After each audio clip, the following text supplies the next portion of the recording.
Un entretien exclusif a eu lieu dans la Bible entre Nicodème, un chef juif, et Yoshua Mashiach, le Messie sauveur.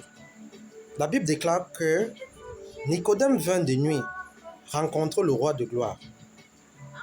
Et en ces termes, Nicodème va affirmer: Rabbi,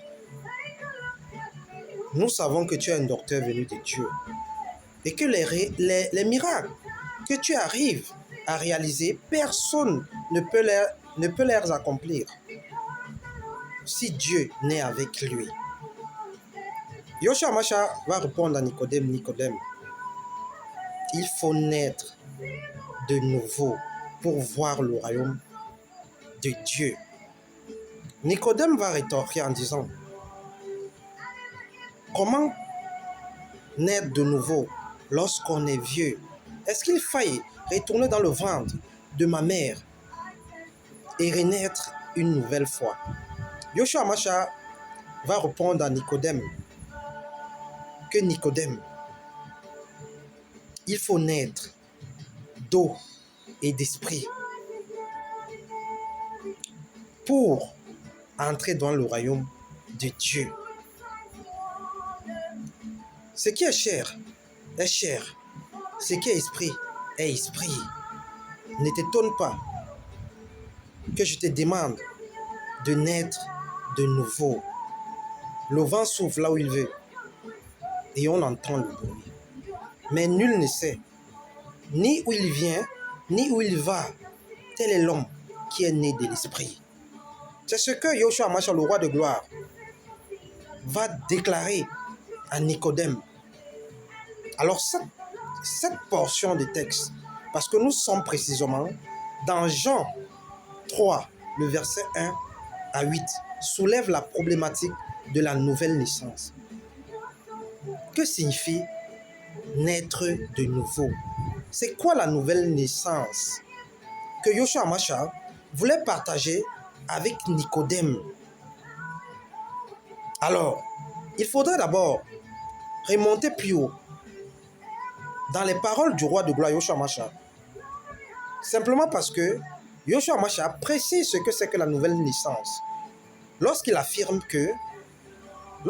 à Nicodème, il faille naître d'eau et d'esprit. Ça sous-entend que la nouvelle naissance est manifeste au travers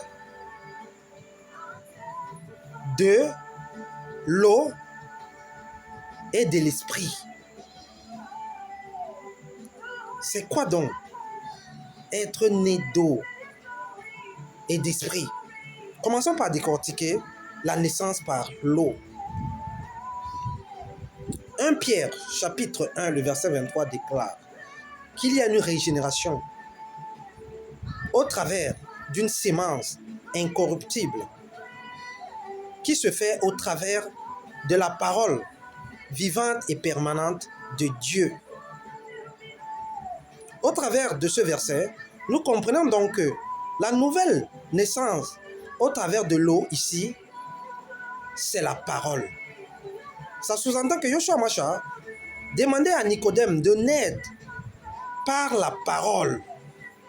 Pourquoi? Parce que cette parole, sanctifiée et purifiée, est comme une eau. Jean, chapitre 1, le verset 12 à 13 déclare: à tous ceux qui l'ont reçu, à tous ceux qui croient à son nom, la parole de Dieu les a donné le pouvoir de devenir enfants de Dieu, lesquels sont nés, non du sang, ni de la chair, ni même de l'homme, mais de Dieu.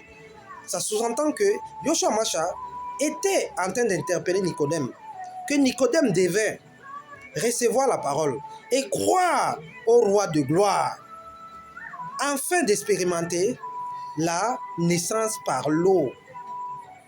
Cette naissance, c'est un baptême par la parole. Et ensuite, Yoshua Mashiach affirmera à Nicodème: il faut naître d'esprit. C'est quoi naître d'esprit? Dans Jean 14, le verset 16, Yoshua Masha affirme, je ne vous laisserai pas orphelin. Je vous enverrai le paraclet, l'esprit de vérité que le monde ne connaît point et ne peut recevoir. Mais cet esprit demeurera éternellement en vous. La nouvelle naissance au travers de l'esprit ici, c'est la réception de l'Esprit Saint. C'est la réception de l'Esprit Saint. Acte 2, le verset 38 déclare, Pierre leur dit, répentez-vous et faites-vous baptiser au nom puissant de Yoshua Masha pour la rémission de vos péchés et vous recevrez le baptême du Saint-Esprit. Ça sous-entend que quoi? Ça sous-entend que Yoshua Masha interpellait Nicodème de naître par le Saint-Esprit. Voilà les deux facteurs qui émanent de la nouvelle naissance. La première chose, c'est la parole, la réception de la parole et la croyance en Yoshua Masha, le roi de gloire. Ensuite, la réception du Saint-Esprit, qui est ce docteur par excellence, qui est ce conducteur universel. Mon frère, ma soeur, est-ce que tu es né de nouveau? Est-ce que tu as expérimenté la nouvelle naissance? Simplement parce que Marc 16, le verset 17 déclare que voici les signes qui accompagneront tous ceux qui auront cru. À mon nom, ils chasseront des démons. À mon nom, ils parleront de nouvelles langues. Mon frère, ma soeur, si tu es encore confus comme Nicodème, c'est simplement parce que tu ne maîtrises pas encore les clés du royaume et que le Saint-Esprit de Dieu n'habite pas encore en toi, que tu n'as pas encore expérimenté la nouvelle naissance. Commence par expérimenter la nouvelle naissance. Et la nouvelle naissance doit être manifeste au travers de la repentance, car la repentance, c'est la porte du ciel. Commence par te repentir. Ensuite, reçois la parole. Crois en Yoshua Masha et le Saint-Esprit te sera donné par le roi de gloire. J'espère que cette vidéo, mon frère, ma soeur, t'a édifié. Et que le roi de gloire, en accord avec Jean 14, verset 26, qui déclare que lorsque le paraclet sera venu, il vous enseignera toutes choses. Que le Saint-Esprit continue à t'enseigner au travers de la nouvelle naissance. Merci.